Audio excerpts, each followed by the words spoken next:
Olá a todos, sejam bem-vindos a mais uma videoaula. Hoje iniciaremos um conteúdo novo sobre evolucionismo, teoria da evolução, enfim. E pegaremos um gancho no tema hereditariedade e mendelismo, que foi citado no começo do ano e será revisado no próximo conteúdo. Este vídeo é destinado aos alunos das escolas Marcolongo e Masa.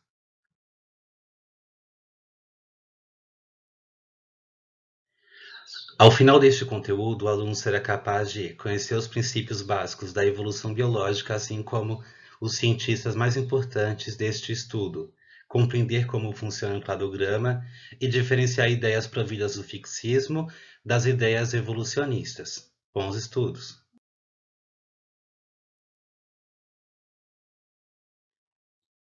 O fixismo, ele é uma teoria em que defende a ideia de que as espécies que existem na Terra até hoje sempre existiram desde quando o mundo é mundo, seja espécie vegetal, animal, enfim, e que todos foram criados por um ser supremo. E essa ideia era perpetuada principalmente por Aristóteles. De novo, estamos iniciando na Grécia Antiga, através de filósofos. Enfim, no entanto, essa ideia se perpetuou durante muito tempo. Somente no século XVIII que o Conde de Buffon, que seu nome legítimo na verdade era Georges Louis Leclerc, trouxe a ideia do transformismo, aquela em que as espécies se modificavam ao decorrer do tempo, que as espécies que existem hoje pode ser devem ter surgido em determinado período, assim como houve outras espécies que não existem mais. Enfim.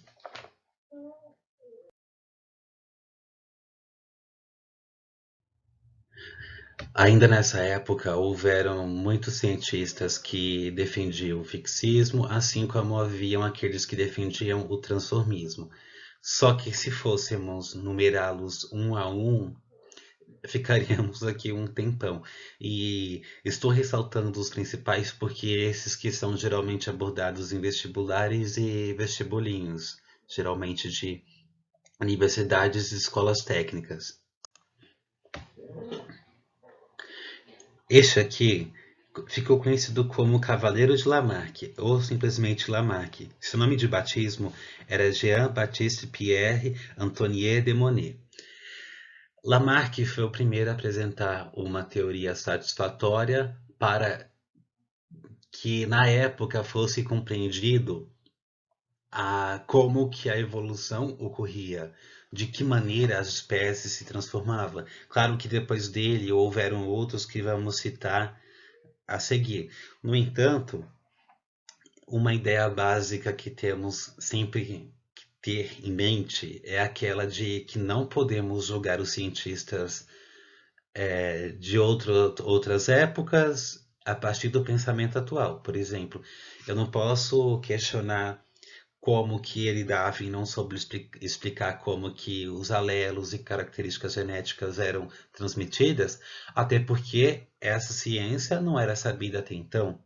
Então, se olharmos por um panorama de compreensão da época, veremos que eles conquistaram grandes avanços para o momento.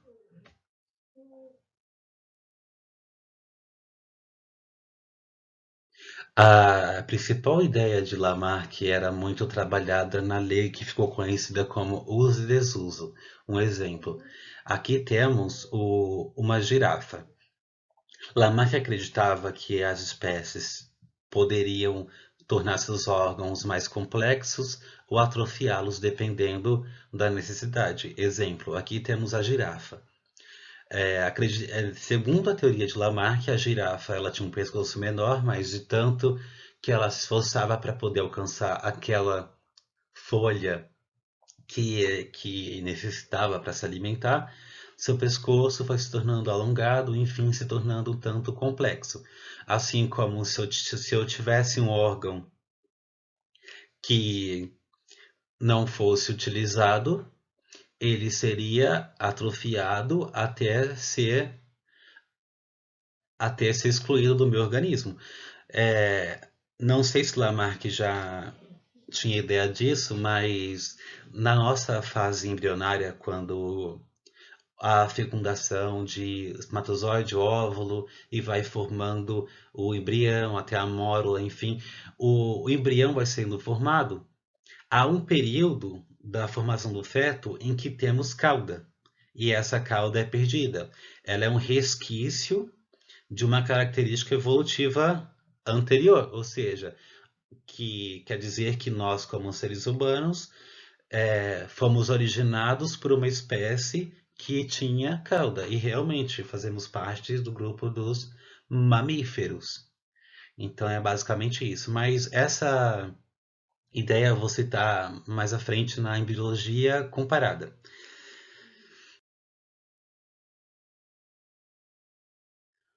O Lamarckismo. Como surgiu? Lamarck publicou 2 livros. O primeiro, em 1809, é chamada de Filosofia Zoológica. É claro, em 1915, ou seja, 6 anos mais tarde, publica História Natural dos Animais Sem Vértebras. Eu acho que nessa época ainda não havia uma nomenclatura para os invertebrados, que na verdade se trata de invertebrados. Como eu disse, Lamarck, ele tem essas 2 publicações, no entanto, a última sendo a História Natural dos Animais Sem Vértebras, que seria mais ou menos dos invertebrados hoje em dia, é a mais importante porque traz algumas leis para exemplificar sua teoria, e podemos citar 4 delas. A primeira é a tendência para o aumento da complexidade. De fato, no que se resume que, de acordo com essa ideia, os organismos mais simples, originados a partir da matéria animada, progrediam a um estágio maior de complexidade, sendo que cada organismo apresenta um limite particular de complexidade, que poderia ser alcançado.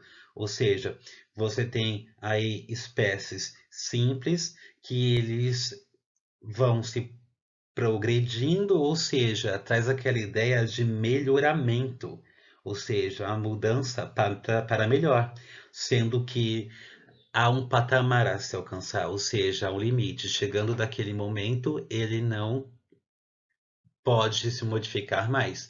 E hoje sabemos que evolução não é melhoria, e sim uma adaptação ao meio ambiente, e até onde se sabe, e que se prove o contrário, não há limites para ela.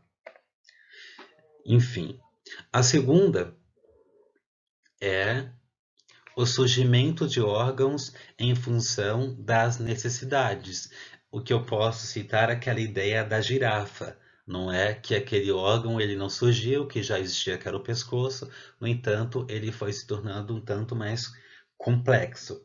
Essa ideia explicava que as circunstâncias externas, ou seja, do meio ambiente, eu dependo de uma questão ambiental naquele local onde eu vivo para que este órgão se modifique ou que surja. Enfim, aliadas à tendência natural ao aumento de complexidade, determinam o desenvolvimento e a conservação dos órgãos. Enfim, eu tenho que ter o quê? 2 fatores importantes: aquele ambiente em que vivo e outro aspecto interno, que é a tendência natural ao aumento, ou seja, traz muita aquela ideia de genética. No entanto, como eu disse, esse estudo na época então não era sabido, só veio com o mendelismo muito tempo depois. E a outra é o desenvolvimento ou atrofia de órgãos. Vamos ler uma pequena parte do texto. Essa ideia ficou conhecida como a lei do uso e desuso, o que podemos de novo recorrer à imagem da girafa, ok? E explicava que o desenvolvimento dos órgãos e a sua força de ação são proporcionadas ao seu emprego. Ou seja, depende muito, não vou ler a parte toda, mas entra muito nessa questão de eu tenho esse órgão, ele pode se tornar complexo ou atrofiar, de acordo com a utilização, lembrando de lei de uso e desuso. Se eu estou usando cada vez mais para desempenhar várias tarefas, então ele se torna um tanto mais complexo. No entanto, se eu estou utilizando pouco, a tendência e atrofiando se eu não utilizo mais e perdendo que podemos fazer uma analogia à cauda que temos no período embrionário. A herança do adquirido. É interessante que isso é uma questão que entra de fato em genética, em que você imagina a hereditariedade. Como eu disse antes, não era sabido nada dessas ciências até então. Essa ideia ficou conhecida como a lei da transmissão dos caracteres adquiridos, ou seja, segundo ela, tudo que foi adquirido durante a vida de um organismo era conservado e transmitido aos novos descendentes. E, de fato, temos aí características de avós, de pais, só que nem sempre tudo, né? Temos características que não apresentamos, mas que nossos avós possuem. Esqueci de colocar o último tópico, desculpa, mas está aí, herança do adquirido, enfim. Mas voltando. Sabemos hoje que, embora você tenha características que você não apresente, né, fisicamente ou fisiologicamente, você pode ter aqueles genes com aquelas informações dentro do seu núcleo celular. Enfim, você pode não apresentar, mas um filho, neto pode apresentar. Então, de fato, isso realmente acontece. Lamarck foi refutado por Georges Cuvier, um naturalista francês que se dedicava aos estudos dos fósseis, o que hoje chamamos de paleontólogo. Enfim, para ele, os seres vivos eram compostos por partes. Eu acho que ele se refere a órgãos, estruturas fisiológicas e morfológicas, enfim, e que elas se interrelacionavam, ou seja, se comunicavam, e era fundamental que o funcionamento de um estivesse ok para o funcionamento de outro, enfim, como um sistema mesmo. Assim como sabemos hoje que temos vários sistemas agindo no nosso organismo. Enfim. Se para ele uma alteração de uma parte poderia afetar todo o organismo, logo isso inviabiliza a sobrevivência daquele indivíduo. Então, por essas e outras, ele era contra a ideia do aumento da complexidade orgânica, ou seja, a complexidade de órgãos dos seres vivos, proposta por Lamarck. Claro que houveram muitos favoráveis contrários a Lamarck, a Cuvier, enfim, ao fixismo, a vários outros autores. No entanto, até mesmo por questão de vestibular enfim, e currículo, vamos citar aqui dois importantíssimos, e acredito que o mais importante, que é Darwin, Charles Robert Darwin, e Alfred Russel Wallace. Por que é mais importante? Pois Darwin foi aquele que comparou o homem aos macacos, ou seja, não que ele não foi somente pela comparação, mas foi colocar também o homem nesse processo evolutivo, porque de fato as suas teorias são bem satisfatórias quando se refere à questão em que o homem também passou por processos evolutivos e continua passando, enfim. Mas basicamente Wallace e Darwin eram contemporâneos, Wallace um pouco mais jovem, e aos 22 anos Darwin saiu pelo mundo em um navio chamado Beagle, e ele anotava seus pensamentos, suas ideias que iam observando nas viagens e em cadernos.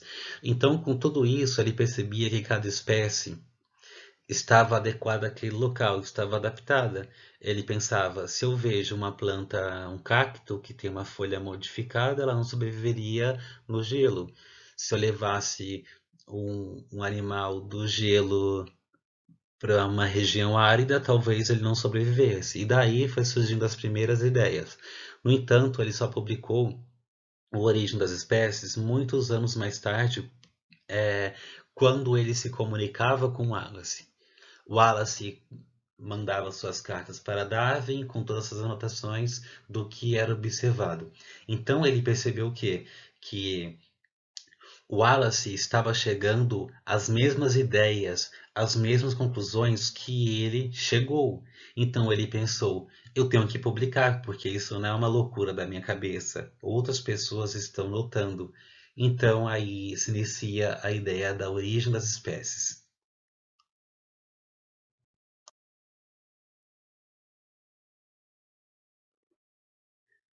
Bom, Darwin foi inovador. Inovador porque na sua época era um tempo onde o diálogo era bem pouco, ainda mais tratando de questões que trariam mudanças radicais no pensamento de toda uma sociedade. Então ele enfrentou problemas em vários segmentos, inclusive o religioso. No entanto, ele foi o primeiro que comparou o homem a macaco diretamente. Mas ele não foi o primeiro. Vamos pensar em uma época onde parte do mundo ainda não tinha sido explorado. A partir das grandes navegações, houve a maior exploração do mundo e, inclusive, a descoberta do Brasil, enfim, mas isso bem antes. Porém, neste período, alguns locais haviam macacos e alguns navegantes acreditavam que eram homens degradados, espécies de homens degradados. E Edward Tyson era um anatomista, Edward Tyson. Ele tinha um macaco de estimação e acreditava que aquele macaco era um homem degradado e doente, que mancava. Só que como ele não conhecia o macaco, não sabia que os macacos utilizam os membros superiores das mãos para se locomover também, na cabeça dele ele deveria andar ereto como homem, e então ele tinha um problema, e neste caso ele criou até uma muleta para apoio do animal. Enfim, só que não houve grande repercussão porque, como os outros, ficava muito entre linhas, diferentemente de Darwin, que deixou isso bem explícito. O Origem das Espécies é uma linguagem complicada, metafórica e poética, bem característica da época. Agora, importante é que neste livro ele relata muitos itens ligados aos seus pensamentos e que ajuda a formular sua teoria, como a seleção natural, enfim, a adaptação ao meio ambiente, o surgimento, a extinção e evolução das espécies. Essa é a ideia básica. Neste livro ele cita várias espécies, é, as suas adequações aos ambientes que ela está situada. Exemplo, tem um pássaro aqui que tem um bico duro porque ele tem que quebrar grãos, o outro tem em outra região o mesmo pássaro que tem um bico um pouco mais alongado porque ele capta vermes em foros pequenos de determinada árvore, enfim. Somente após Origem das Espécies, que foi lançado em 1859, 12 anos depois, em 1871, ele lança é, A Origem do Homem, que na verdade é a descendência do homem e a seleção sexual. Neste livro, ele trata abertamente essa questão do homem no processo evolutivo. Qual o parentesco? Então, neste livro, ele aborda de fato questões mais exclusivas da evolução humana. E nesse entendimento, entendemos que o homem, dentre as espécies vivas, o parentesco mais próximo do homem são os macacos. Em uma, em uma síntese, basicamente é isso.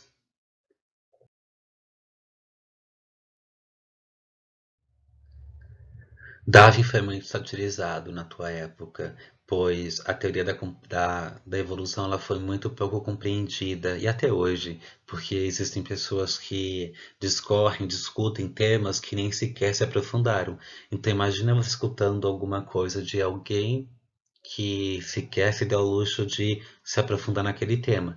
E você vai passar aquela observação como sendo tua opinião, é aquela referência que você tem.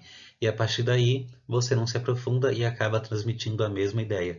Pois, na verdade, essas sátiras que surgiram ridicularizando Darwin na época em jornais e revistas, elas colocam em descrença a teoria da evolução. No entanto, um dos grandes erros muito comum é a ideia de que o homem veio do macaco. Essa ideia é totalmente errada, pois o homem e o macaco possuem ancestrais em comum.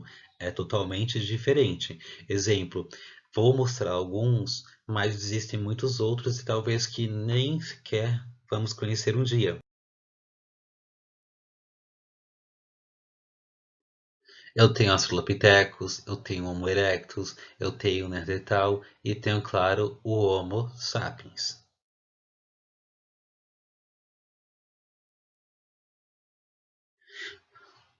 Bom, então eu tenho aqui vários hominídeos que viveram em épocas distintas, similares, não importa, mas existem fósseis que determinam certas espécies, e é claro que existem outras que não têm ligação direta, parentesco direto, e outras que nem vamos saber se que existiram por conta que não há evidências. Enfim, citando os mais importantes, temos os Australopithecus, temos o Homo erectus, o Homem de Neandertal e o Homo sapiens. Enfim, mas como que eu sei a idade que esses indivíduos têm em fósseis? É um processo chamado de carbono 14. A cada um ciclo de alguns mil anos, os carbonos de um material orgânico é perdido e é dado lugar a quem? À rocha, porque a fossilização é a transformação de um material orgânico em rocha. Então, quanto mais se perde, mais antigo aquele material é. Então, a partir do resquício de carbono que eu tenho, eu vou saber a idade daquele indivíduo. Então, no caso de Lucy, temos 3 milhões e 18 mil anos de morte, vamos dizer assim. E agora, fazendo uma analogia, vamos ver como seria a locomoção de Lucy, que é a Australopithecus mais antiga encontrada, com um gorila atual. E lembrando que Lucy, ela não somente é o hominídeo mais antigo encontrado até agora, como também é considerado o homicídio mais antigo do mundo, pois Lucy, ela tinha evidências de que tinha sido morta em uma agressão, ou seja, de modo violento. Então temos aí um homicídio.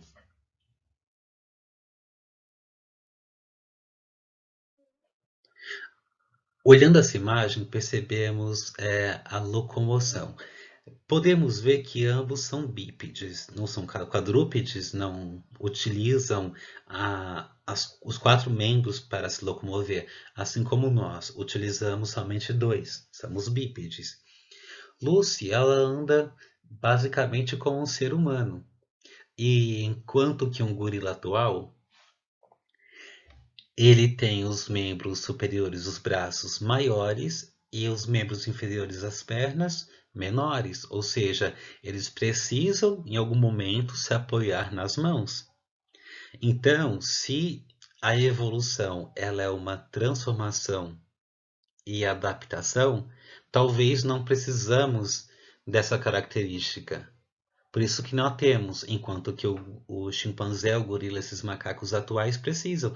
Então não faz sentido sermos descendentes desses macacos atuais se eles têm uma característica que um ancestral de 3 milhões de anos já não possuía.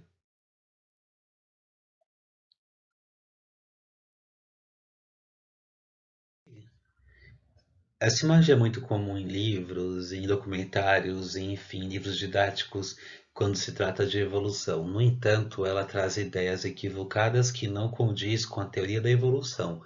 Vamos supor. Aí você tem alguns hominídeos como Homo sapiens, Neanderthal, Erectus, Australopithecus, enfim. Você, logo de imediato, imagina o quê? Que tudo isso foi uma evolução que nem X-Men, vamos supor, em que uma espécie virou a outra, que virou outra, que virou a outra. Não necessariamente. Assim como a outra ideia de que tudo foi uma melhoria. Apesar que, olhando para isso, eu não vejo melhoria alguma, desculpa. Mas assim, a verdade é o seguinte, que uma espécie, ela dá origem a outra. Mas aquela que originou, ela continua existindo ou não, independente. De repente, Australopithecus deu origem a Homo erectus, mas eles conviveram juntos. Assim como há evidências de que Neandertal conviveu com Erectus, em que um havia extinto o outro. Enfim, várias teorias surgem nesse aspecto. No entanto, vamos entender que a evolução ela não se trata de melhoria, é apenas uma transformação. E melhor ainda, é uma adaptação ao meio ambiente. Não quer dizer que eu vou melhorar, e sim que eu vou me adaptar para continuar vivo naquele ambiente. Vamos supor, imaginando um pinheiro, um pé de pinheiro enorme, e comparando com um pé de arruda pequenininho. Logo as pessoas vão achar que é melhor ser um pinheiro do que uma arruda, que o pinheiro é forte, é alto, nenhum bicho pode amassar com uma simples pisada, enfim. No entanto, o pé de arruda é bem mais jovem, bem mais recente que uma gimnosperma, que é um pé de pinheiro que é muito mais antigo, anterior às plantas com flores, inclusive, que são as angiospermas.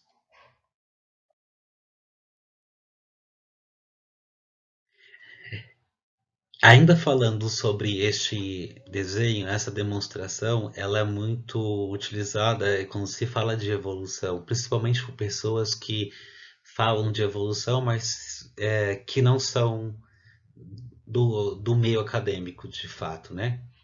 E é comum você olhar pela internet, procurar sátiras, dessa imagem e encontrar como essas. Aqui, volta, que deu um palavrão, sei lá.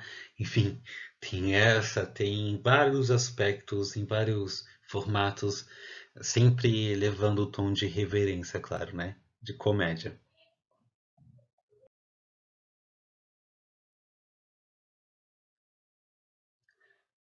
A sistemática filogenética é o estudo de organização das espécies, ou seja, quando eu vou ao supermercado e vou ao corredor de arroz porque preciso de arroz, lá eu vou ter todo tipo de arroz disponível naquelas marcas que existem no mercado. Basicamente, pensa em um supermercado. Essa que é a ideia da sistemática filogenética. É um estudo comparado das espécies. Então, podemos organizá-las em clado ou também chamado cladograma, enfim, que vou apresentar a seguir, as espécies que eu vou estudar. Claro que o clado, não existe um clado único para todas as espécies que existem, até porque acho que encheria um campo de futebol. Enfim, aqui basicamente eu tenho em letras a ideia de animais. Aqui eu tenho animal A, B, C, D. E aqui a mesma coisa. São os tipos de clado que eu posso fazer com determinadas espécies. Mas para isso eu tenho que ter as espécies que eu quero estudar e a partir daí eu vou construir um clado de acordo com as características, ou seja, com o que eu tenho em mãos. Vamos lá. Essas linhas são chamadas de ramificações, tá? Esses pontos em que você vê saindo novas ramificações são pontos de ramificações e elas determinam que, neste momento, houve o surgimento de novas características. É difícil? Não, é fácil. Vamos ver como que seria na prática. Aqui temos um ancestral comum em todas as bases, ok? Aqui há o surgimento de uma nova característica com o ponto de ramificação. Você vê que o animal A terá essa característica, assim como o B, o C e o D. Aqui, nesses dois clados, a mesma coisa, ok? Agora, uma característica que surgiu aqui no animal número B, ele está compartilhando com o C e o D. No entanto, a espécie A e os ancestrais já não a possuem. Agora, uma característica que surge aqui nesse ponto de ramificação do D, isso é compartilhado com ele e com o C. Agora, se na sequência de clados e de espécies que possam formar clados em continuação com D, provavelmente vamos encontrar características que não estarão presentes nos animais A, B e C. Então, o cladograma para você diferenciar e criar um parentesco entre esses animais de acordo com as características que eles possuem, ok? São características morfológicas e fisiológicas. Vamos pensar aqui em uma espécie animal, vegetal, enfim, pode ser empregado qualquer tipo de espécie aqui.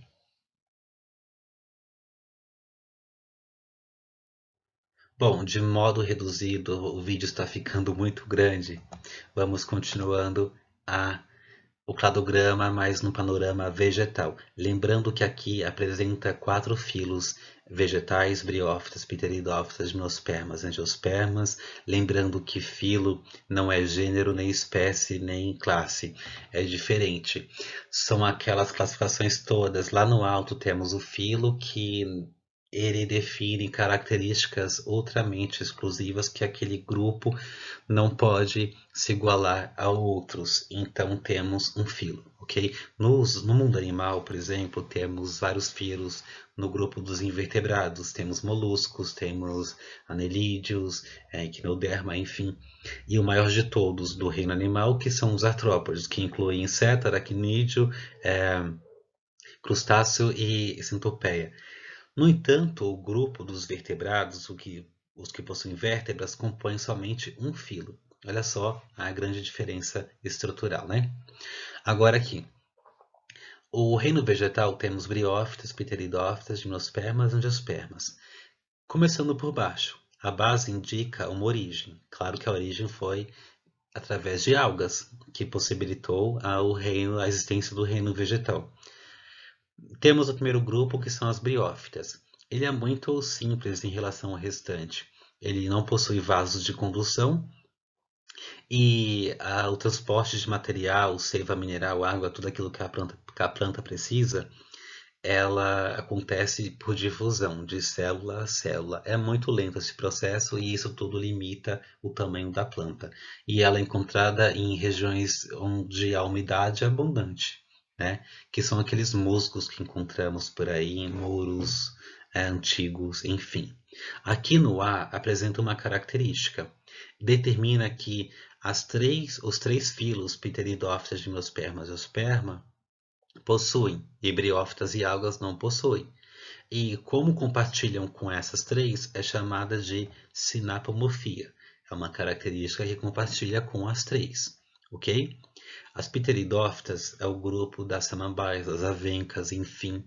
A reprodução ocorre por baixo da folha, chamada uma região, estrutura chamada soros, enfim. E ela tem características diferentes das outras, e incrível que pareça, a que mais diferencia de todas são as questões reprodutivas, né? Logo na sequência temos a característica B. Essa característica B denota uma característica compartilhada entre gimnosperma e angiosperma, porém não existe em pteridófita e briófita, que é a presença de sementes. A gimnosperma, ela possui sementes, mas não em fruto, apenas sementes envolvidas, que são os pinheiros, a araucária, enfim. E é claro que a angiosperma, lá no final, tem a característica C, que é a presença de flores e fruto, só tem neste grupo. Então, para esse grupo, chamamos de autapomorfia. É uma característica exclusiva, porque só ocorre naquele grupo. Autapomorfia e sinapomorfia é muito relativo, depende muito da comparação. Você compara um cachorro e um leão, característica em comum. Ambos são mamíferos, e isso é uma sinapomorfia. Agora, se considerar a característica de latir, é uma autapomorfia do cachorro. Aqui temos um cladograma do reino vegetal. Como podem observar bem, aqui temos como animais mais primitivos alguns peixes, inclusive a lampreia, o peixe bruxa, aqueles que não possuem mandíbula. E como vê na sequência, temos os anfíbios. Lembrando que o anfíbio é o primeiro animal a conquistar o ambiente terrestre, mas não foi este anuro, né? Foi um anfíbio ancestral que se parecia mais com um réptil, e como uma fase da vida ocorre na água, que é a fase girino, ele tem que retornar à água para se reproduzir, temos então uma dependência dos dois ambientes para o anfíbio. Na à toa que em grego significa dupla vida. E os répteis, eles foram os primeiros a conquistar de fato o ambiente terrestre. Agora, os macacos, os hominídeos, vamos dizer assim, essa é um cladograma, este na verdade, né, desculpa, é um cladograma com umas formas mais circulares, como podem ver, mas podem ver que há uma diversificação entre os animais aqui. Você viu o Ramapithecus saindo em uma ramificação posterior a uma divergência do gorila, né? E você vê outras ramificações também. Entre Australopithecus e o homem, você se pergunta, mas cadê Homo erectus e Neandertal? A resposta é simples. O cladograma ele é feito de acordo com o estudo ou do que você quer apresentar. Se eu quero dar ênfase aos hominídeos, claro que eu teria que ter todos aqui para representar bem todas essas informações. No entanto, percebemos que o chimpanzé e o homem, lá, antes do Australopithecus, compartilharam um ancestral em comum que ainda não é conhecido, ok? E aqui, só para finalizar, vemos um cladograma onde inclui os hominídeos. Como podem ver, aqui eu tenho as minhas ramificações. Eu tenho um ponto de divergência entre o Homo sapiens e Neandertal.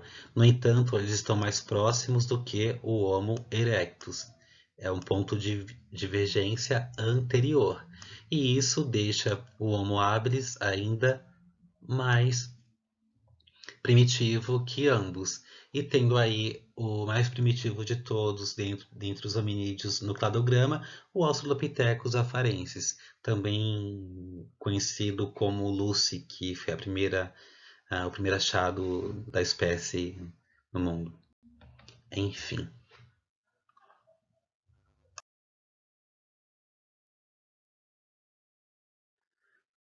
A seleção natural, ela diz respeito à adaptação de um animal, uma planta, um organismo de modo geral a um determinado ambiente. Se ele se adapta, ele se sobressai diante dos outros, se não, ele é eliminado pela natureza. Ou seja, os que não conseguem se transformar, se adaptar àquele ambiente, que não estão adequados, eles são eliminados, extintos, enfim. Vamos pegar aqui um exemplo de Darwin. É uma espécie de pássaro que tem uma variedade interessante e ele percebeu que de acordo com a região que ele estava inserido, de acordo com o cardápio, com o alimento disponível ali, ele tinha um bico diferenciado. Ele tinha um bico mais duro para triturar grãos em determinado local, enquanto que o outro que tinha abundância para ele comer eram, sei lá, insetos em árvores que estavam em estruturas delicadas, e para isso eles tinham um bico um tanto mais fino e alongado para extrair esses insetos. Enfim, temos também um exemplo clássico que é o cacto. O cacto, por exemplo, está inserido em ambientes áridos como a caatinga, por exemplo. Essa família botânica, elas possuem espinhos que permitem a realização de fotossíntese, essa planta armazena água, ao mesmo tempo os espinhos evita a predação por herbívoros, então sendo uma proteção da planta ao mesmo tempo. Ou isso, ou ela seria extinta pela natureza. Aqui temos uma espécie já extinta, marinha, é o trilobita, um artrópode primitivo, já não existe mais. Isso para exemplificar a vida marinha, para perceberem que tem espécies que se modificam e que são extintas ao decorrer dos tempos. Lembrando como Darwin disse, desculpa, essas mudanças elas são graduais e lentas, elas não são rápidas e os eventos que proporcionam isso ocorrem também gradualmente, porém alguns podem ocorrer drasticamente, mas de extinção geral acaba sendo um tanto mais difícil da espécie em si, até mesmo pela distribuição geográfica.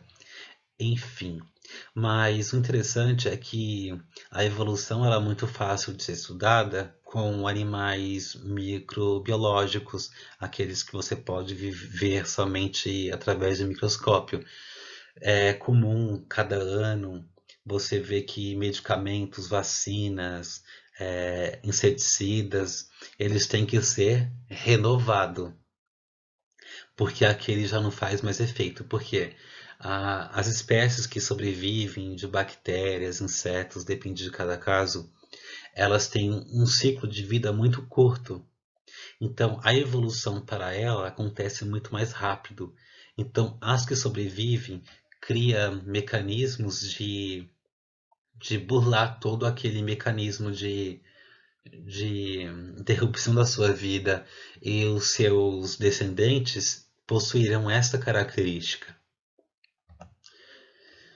E para finalizar, temos aqui um anfíbio atual demonstrando a sua fase aquática e terrestre. Vemos aí que a fase girino, início da vida, é aquática, e o restante pode ser exclusivamente terrestre.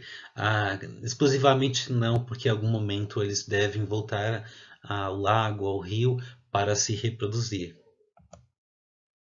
E esta aqui é a imagem de um anfíbio ancestral, este que conquistou parcialmente o ambiente terrestre, e lembrando, claro, que ele tem características de anfíbios fisiológicos, vamos dizer, por assim dizer, né? Mas fisicamente ele lembra muito um réptil, então eles possuem mesmo uma característica de parentesco bem próxima em si.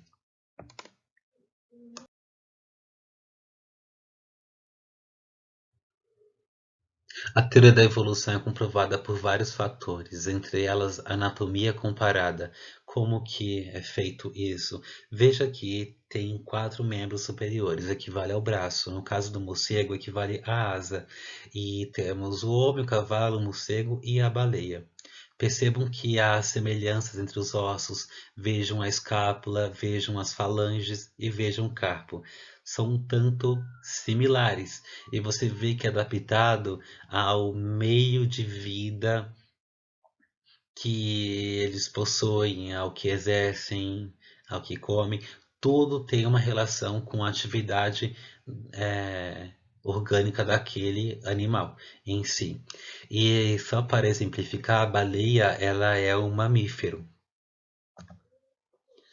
Os fósseis também é um registro histórico de evolução, porque se eles estão aqui, são espécies que não existem mais, quer dizer que algum dia eles existiram.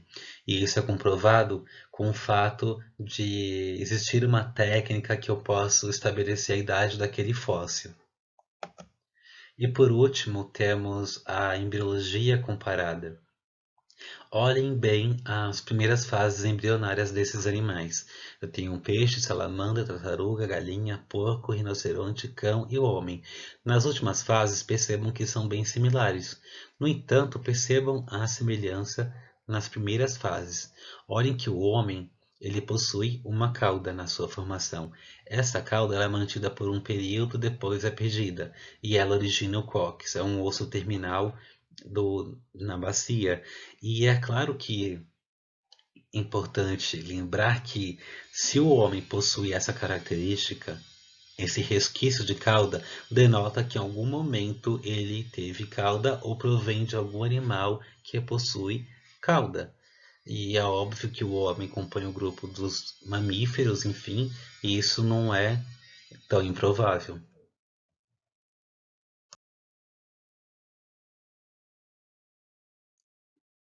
Essa etapa eu vou resumir ao máximo por conta do vídeo que ficou muito longo, mas eu vou ser bem preciso e breve.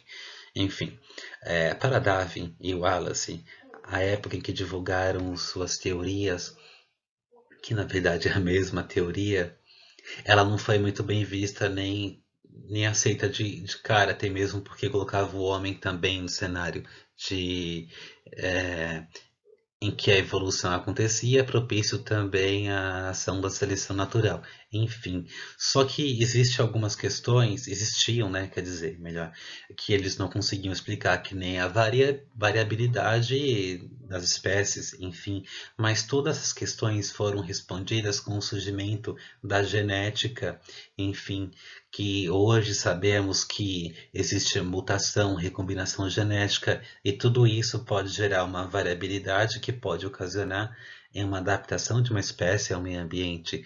Caso não ocorra, provavelmente ela será eliminada daquele local. E, e é claro, pensando em eliminação, quando se trata de fenômenos naturais, de catástrofes e tal, isso ocorre em determinadas regiões.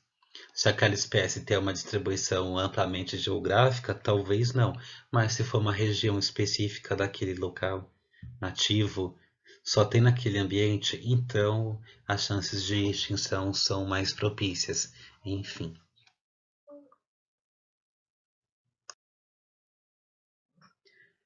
Obrigado a todos por terem ficado até aqui. Desculpa mais uma vez pelo vídeo tão extenso. Lembrando que todos vocês têm toda a liberdade do mundo de me procurar assim que quiserem pelo WhatsApp mesmo, que dúvidas a respeito do conteúdo, caso queiram uma explicação melhor ou algo que não tenha entendido, eu levo a informação através de podcast mesmo, enfim.